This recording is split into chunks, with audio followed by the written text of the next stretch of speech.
Hello sir. Sir आपने पूरी exhibition देखी? हाँ मैम, बस अभी मैंने स्टार्ट किया है। इसमें से कई सारे प्रोजेक्ट देखे मैंने स्टार्टिंग में। सर आप क्या कहना चाहेंगे हमारे बच्चों की मेहनत के बारे में? भाई बच्चों का प्रेजेंटेशन मतलब शानदार है, और उस चीज़ को जो एक्सप्लेन कर रहे हैं वो बहुत बेहतर तरीके से एक्सप्लेन कर रहे हैं। Ma'am, good morning, ma'am. We are from class 8th. In this project, we are show that how magnetic vision can work. In this project जैसे कि आप देख सकते हैं कि हमने नीचे ट्रैक बता रखे हैं मैग्नेट्स के, जिससे कि ऊपर इसके टायर जो है ना मैम मैग्नेट्स के हैं। और मैम जैसे हम मोटर को ऑन करते हैं ना मैम, और इससे कि जिससे ये पुश होगा आगे को मैम, मैग्नेट जो है ना इसको रिपेल कर रहे हैं, तो मैम लेविटेट कर रहा है ये लेविटेशन मैम, इससे क्या ही आगे बढ़ेगा ऑन कर। मैम देख लो ma'am, like this. Hello sir. Hello ma'am. Sir आपने हमारी बच्चों की एग्जीबिशन देखी, आपका क्या फीडबैक है सर? फीडबैक कुछ बच्चों ने तो बहुत अच्छा बनाया है। बेसिकली इस एग्जीबिशन के अंदर जो बहुत सारे मॉडल्स बनाए हैं बच्चों ने, सभी की मैं बहुत तारीफ़ करता हूँ। इनको सभी बच्चों ने अच्छे एफर्ट लगाए। कुछ बच्चों को सभी जो मॉडल्स है उनके बारे में डिटेल इन्फॉर्मेशन है। तो उनसे जो भी मैंने क्रॉस क्वेश्चन किए उनके बहुत सेटिस्फैक्टरी उन्होंने आंसर दिए। कुछ बच्चों ने मॉडल बनाए हैं, ठीक है, तो वो मॉडल बनाए तो बड़े खूबसूरत हैं, अच्छी चीज़ें उन्होंने बनाई है। सोलर एक्लिप्स में मैम होता है ये है कि जब ऑर्बिट में जब अर्थ मून घूमते हैं, तो जब मून बिल्कुल बीचों बीच आ जाता है सन और अर्थ के, तो इसका जो रिफ्लेक्शन होता है सन का वो मून पे पड़ता है, और अर्थ पे शैडो बनती है जो 50 किलोमीटर मून की शैडो जो 50 किलोमीटर एरिया को कवर करती है। और इसका जो टाइम पीरियड होता है वो होता है 7 मिनट 8 सेकेंड के लिए। सोलर एक्लिप्स जो होता है वो लूनर एक्लिप्स के मुकाबले बहुत ही कम शॉर्ट टाइम के लिए होता है सिर्फ। तो मुझे एक बात ये बताओ आर्यश, कि जैसे मून का शेडो अर्थ पे पड़ रहा है, तो अर्थ का भी तो शेडो पड़ेगा ना कहीं तो? मैम वो लूनर एक्लिप्स पे अर्थ का क्यों पड़ेगा मैम? अर्थ जो तो बहुत बड़ी है, तो इस ये अच्छा सिर्फ इसका शेडो उस पर पड़ेगा? हाँ बस उसका ही पड़ेगा। Hello sir. Hello ma'am. Sir मैं बहुत देर से देख रही हूँ, आपने बच्चों का एक एक प्रोजेक्ट बहुत गौर से देखा, क्रॉस क्वेश्चनिंग भी करी, तो आप बहुत कीन होकर सारे प्रोजेक्ट देख रहे थे। सर आपका क्या फीडबैक है इस एग्जीबिशन के लिए? मैम मैं सीरियसली आपको बोलना चाहूँ, मैं बच्चों से उतना मुझे ऐसा लगा नहीं था कि इतने छोटे छोटे बच्चों को इतनी नॉलेज होगी, लेकिन काफ़ी सारे बच्चों को बहुत डेप्थ में नॉलेज है अपने प्रोजेक्ट के बारे में। इवन काफ़ी कुछ बच्चों से तो मैं इतना ज़्यादा इंप्रेस हुआ कि उन्होंने मुझे एक्सप्लेन किया कि ये इस तरह से होता है। Okay, it's a very good initiative कि अगर हम बच्चों को इस तरह के प्रोजेक्ट के थ्रू साइंस को सिखा सकें। दिल जीत लिया बच्चों ने आपका। बिल्कुल बिल्कुल, बहुत अच्छे से। और कुछ गुड मॉर्निंग, क्या नाम है तुम्हारे प्रोजेक्ट का? ये रॉकेट है जो पास्कल लॉ पे बेस्ड है। अच्छा, ये कैसे वर्क करता है? ये यहाँ पर अपन इससे फोर्स लगाते हैं, अच्छा, तो ये ऊपर हवा मिलता है। और इसमें क्या भरा हुआ है आपने? वाटर। वाटर क्यों? मैम क्योंकि वाटर कंप्रेस नहीं होता। स्टूडेंट्स हमारे साथ जुड़ चुके हैं अभी मोहित सर, एंड अभी सर आपने हमारा साइंस एग्जीबिशन विजिट किया, और साइंस एग्जीबिशन में सर आपका क्या फीडबैक रहेगा? फीडबैक बाद में दूंगा। पहले तो मैं बहुत खुश हूँ, इतना शानदार, मतलब फर्स्ट टाइम साइंस एग्जीबिशन हमारे यहाँ हुआ, और मतलब इतना इमेजिन भी मैंने नहीं कर पाया था कि यार इतने कम हमारे टीचर्स जो हैं, मतलब आप लोग और सारे टीचर्स के लिए मतलब मैं यही बोलूँगा कि बहुत एप्रिशिएटिव काम था, कि बहुत ही शानदार उन लोगों ने प्रोजेक्ट पे काम किया है बच्चों। और मेरा एक और कहना है कि अपने जो सीखने का तरीका है ना, खासकर फिजिक्स, ये प्रोजेक्ट जो है ना वो बहुत काम में आते हैं। मतलब सिर्फ फिजिक्स भी नहीं बोलूँगा, इवन तो मैंने वहाँ पर बायोलॉजी भी सीखी बच्चों से, और बहुत सारी चीज़ें सीखी। तो साइंस को सीखने का सबसे अच्छा तरीका ही यही होता है। तो बच्चों मैं तो ये चाहूँगा कि ये मेरे लिए बहुत इंस्पायरिंग था, तो बच्चों आपके लिए तो होना ही चाहिए कि जो चीज़ें सिखाना बहुत मुश्किल होता है ना, वो प्रोजेक्ट के माध्यम से हम बहुत जल्दी सीख जाते हैं।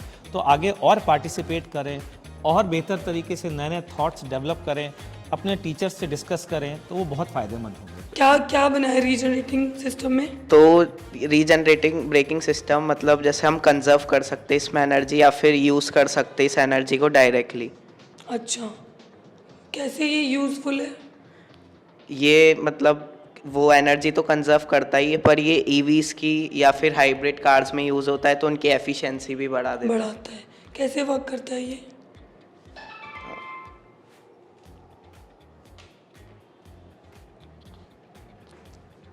तो यहाँ तो आपने एनर्जी का यूज़ तो किया ही है ना? नहीं, पर ये तो जैसे हम ब्रेक लगाएंगे तो उसके साथ मतलब जो काइनेटिक एनर्जी रहेगी वो इसमें स्टोर हो जाएगी, या मतलब उसमें बैटरीज लगी रहती है तो उसमें स्टोर हो सकती है, या फिर हम यूज़ कर सकते हैं उसको कहाँ कहाँ यूज़ कर सकते हैं इसको? ट्रेन्स में भी यूज़ होती है और कार्स, हाइब्रिड कार्स या फिर EVs. Hello sir. Hello ma'am, मैं बिल्कुल बढ़िया, आप बताइए। बस ज़बरदस्त। अब बताइए, आप अभी लेटेस्ट एग्जीबिशन विजिट करके आए हैं अपने फाउंडेशन के बच्चों की, तो आपको पहली बात तो आपको कैसा लगा? आप जैसे एक्सपेक्टेशंस लेकर के गए थे वैसी एक्सपेक्टेशंस आपकी मीट आउट हुई कि नहीं? करेक्ट। सो मैं इसको 3 पार्ट्स में डिवाइड करूंगा इस क्वेश्चन को। एक मेरी एक्सपेक्टेशन, एक होता है ना कि हम एंटर कर रहे हैं, तो एंट्री का जो माहौल था ना वो बहुत ही अमेजिंग था। और उसके बाद मैंने जब सारी प्रेजेंटेशन देखी बच्चों की, उन्होंने पूरे डॉक्यूमेंट्स प्रिपेयर किए हुए थे, कुछ मॉडल्स तो वर्किंग थे। स्पेसिफिकली अगर मैं बात करूं मैग्नेटिक फील्ड से बच्चे इलेक्ट्रिसिटी जनरेट कर रहे हैं, इससे ज़्यादा हैंड्स ऑन लर्निंग कुछ हो नहीं सकती। दूसरा सवाल आपसे पूछती हूँ इसी बात को कैरी ऑन करके, कि कोई ऐसा प्रोजेक्ट जो सबसे ज़्यादा दिल के आपको छुआ? मतलब 2 चीज़ें, इसका एक इमोशनल आंसर है और एक अमेजिंग वाला आंसर है, जो इसमें मुझे अमेजिंग लगा। एक जो मैग्नेटिक फील्ड से मतलब विदाउट एनी वायर्ड कनेक्शन बच्चों ने इलेक्ट्रिसिटी जनरेट की, मैग्नेटिक एक वो था। और इमोशनल इसलिए क्योंकि मतलब हमारा क्या है, फैमिली बिजनेस एग्रीकल्चर का है, तो एग्रीकल्चर का एक प्रोजेक्ट था जिसके अंदर ड्रिप इरिगेशन की बात हुई थी, तो वो ड्रिप इरिगेशन वाला मेरे लिए बहुत अमेजिंग था। Good morning, ma'am. Good morning. So, ma'am, this is our project on water pollution. Water is the most vital natural resource on Earth. Or Earth where more than 2/3 of water is present, but in the form of glaciers, rivers, streams, lakes, etc. But only 0.3% is essential for human consumption. But we are doing this water pollution. This harm not only human, the whole ecosystem, the food chain. The main causes of water pollution are deforestation, urbanization, agriculture cut-offs, or excessive use of fertilizers, insecticides, pesticides and all. मुझे ये बताओ कि आपने जो ये water pollution जो concept आपने लिया है, किस तरीके से हमारे इंडिया को हार्म कर रहा है, किस तरीके से पोल्यूट कर रहा है हमारे इंडिया में जितना भी वाटर है। जैसे कि गंगा की मैं बात करूँ, सबसे ज़्यादा डॉल्फिन्स मिलती है गंगा में, ठीक है, तो वो कैसे पोल्यूट कर रहा है गंगा को? For example, Ganga. The main cause of water pollution in the Ganga are the disposal of human sewage, animal waste and industrial wastage into the river. तो तुम्हारा जो कॉन्सेप्ट है ओनली, मतलब इसको एक बार पहले मुझे वर्क करके दिखाओ। Yes. आएगा रिवर में और ये पल्यूट होता है, और ये जो ऑयल स्पिल्स और ऑयल ड्रिग होते हैं, यहाँ पे पल्यूटेड वाटर रिसाइकिल भी होता है, और फिर ये हमारे घर में ऐसा फ्रेश वाटर आता है, और अगर ये नहीं होगा तो फिर हमारे पास पानी ही नहीं बचेगा। अच्छा, हमारी जो घरों में आएगा वो बिल्कुल वापस से फिल्टर होके आएगा प्रॉपर, है ना, लेकिन जो पल्यूटेड वाटर है वो रिवर में जा रहा है। अब मुझे एक बात बताओ, अगर वाटर जो रिवर में जा रहा है पल्यूटेड वाटर, तो इससे तो बहुत सारे जो ऑर्गेनिजम्स इसमें रह रहे हैं उसको हार्म भी तो हो रहा है ना? यस मैम, यही तो मेन रीज़न है, और हम बिल्कुल कोई परवाह ही नहीं है हमें अपने वाटर, ना कोई रिवर्स की कुछ चीज़ की परवाह ही नहीं है, और हम फिशेस मरते जा रही है। और मैम ये अगर गलती से फिशेस ने ये गंदा पानी पिया और हमने उन्हें कंज्यूम कर लिया तो हमारे भी अंदर इफेक्ट, हाँ हमारे भी अंदर बहुत बुरा इफेक्ट पड़ेगा। तो हमारे साथ है Rahul Yadav sir. Hello sir. Hi sir, आपने बच्चों की साइंस एग्जीबिशन देख ली? या अभी देखकर ही आ रहा हूँ साइंस। ओके, तो सर आपका क्या फीडबैक है? स्टूडेंट्स ने काफ़ी एफर्ट्स किए हैं, और मतलब 8th और 9th क्लास के स्टूडेंट्स को साइंस की इतनी ज़्यादा डेप्थ में नॉलेज होना और उसको प्रैक्टिकली जो एक्सपेरिमेंट दिखाया ना, दैट इज़ ऑसम। मतलब मुझे इतना एक्सपेक्टेड नहीं था। ओके, तो बियॉन्ड एक्सपेक्टेशंस हमारे बच्चों ने काम किया है। बिल्कुल। तो सर, जैसे ये हमारा एक फर्स्ट इनिशिएटिव था, हमने फर्स्ट टाइम ऐसा कुछ किया है अनअकैडमी में, तो आपके एंड से क्या फीडबैक है सर कि हम नेक्स्ट ईयर इसको और एक बेटर लेवल पर लेकर जाएं? यस, मैं तो डेफिनेटली कहूँगा कि ऐसी एक्टिविटीज़ को हमें और ज़्यादा इंक्रेज करना चाहिए, क्योंकि इससे स्टूडेंट्स को एक तो प्रैक्टिकल नॉलेज मिलती है और उनका साइंस के प्रति जो इंटरेस्ट है ना वो और ज़्यादा इंक्रीज करता है। हाँ, मतलब वो जो पढ़ रहे हैं वो एक्चुअली में उसको प्रैक्टिकली कर रहे हैं, तो उससे नॉलेज इनहांस होगा। Thank you so much sir. Good morning, ma'am. Good morning. We have made this project to tell how hydroelectric dam generates electricity without harming our environment and also without the emission of greenhouse gases. It is based on the principle of energy transformation. अच्छा, तो ये work कैसे करता है? Basically, the water stored in the reservoir has a potential energy in it. When it flows to penstock, it is converted into kinetic energy. तो जब ये turbine rotate करेगा तो वो मोटर से कनेक्टेड है, मोटर में मैग्नेटिक कॉइल्स है, तो वहाँ पे इलेक्ट्रोमैग्नेटिक इंडक्शन होगा और उससे इलेक्ट्रिसिटी जनरेट होगी और वो इलेक्ट्रिसिटी पावर हाउस में जाके स्टोर होगी। उसके बाद जब ये ट्रांसमिशन लाइन्स है, इसके थ्रू पूरे सिटी में इलेक्ट्रिसिटी सप्लाई हो जाएगी। And ma'am usually in dams जो बॉटम वाला पार्ट होता है वो ब्रॉडर होता है अपर वाले पार्ट से। इट इज़ बिकॉज कि जो ब्रॉडर पार्ट यानी pressure is inversely proportional with the area. अगर एरिया लार्जर होगा तो प्रेशर कम लगेगा, जिससे अर्थक्वेक के चांसेस वो रिड्यूस हो जाएंगे। इसके तो ये रीज़न है आपका ये शो करने का कि अर्थक्वेक के जो चांसेस होंगे वो रिड्यूस हो जाएंगे।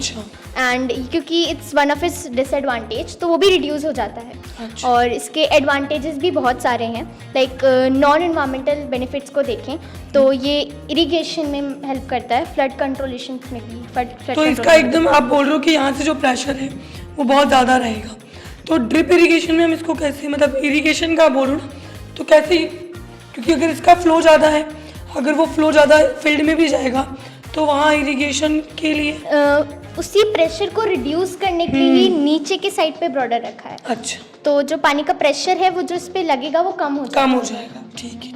तो उसके लिए हम फिर फील्ड में जो कैनाल सिस्टम वगैरह है वो यूज़ कर सकते हैं। बहुत बढ़िया। Hello sir. हेलो सर, आपने हमारे बच्चों की एग्जीबिशन देखी, जो बच्चों ने साइंस के मॉडल्स बनाए हैं, देख ली सर आपने? जी हाँ तो सर आपका क्या फीडबैक है? मैं मतलब मुझे बहुत अच्छा लगा देख के। एक्चुअली मतलब शुरू में तो मैंने सोचा कि मैं बच्चों को दिखा देता हूँ, ओके, वो बच्चे को सीखेंगे। जब मैं आया, लेकिन एक्चुअली मैंने इन बच्चों से बहुत कुछ सीखा। और मेरे पुराने, जैसे हमारी बायोलॉजी बहुत दिन से छूटी हुई थी, राइट, तो वो टॉपिक्स भी कुछ बायोलॉजी के रिवाइज हो गए कि कार्डियक साइकिल कैसे है, कुछ ड्रिप इरिगेशन से रिलेटेड, एग्रीकल्चर से रिलेटेड टॉपिक्स बहुत अच्छा बनाया है बच्चों। ओके, अच्छा, आपका क्या नाम है बेटा? खुशिका। आपका सबसे फेवरेट मॉडल कौन सा था? Drip irrigation. Drip irrigation. आपका क्या नाम है बेटा? नविका। आपका favourite model? Home circulation. Okay, आपको अच्छी लगी एग्जीबिशन? बहुत अच्छी। नेक्स्ट टाइम आप पार्टिसिपेट करोगे? यस। ओके। Hello ma'am.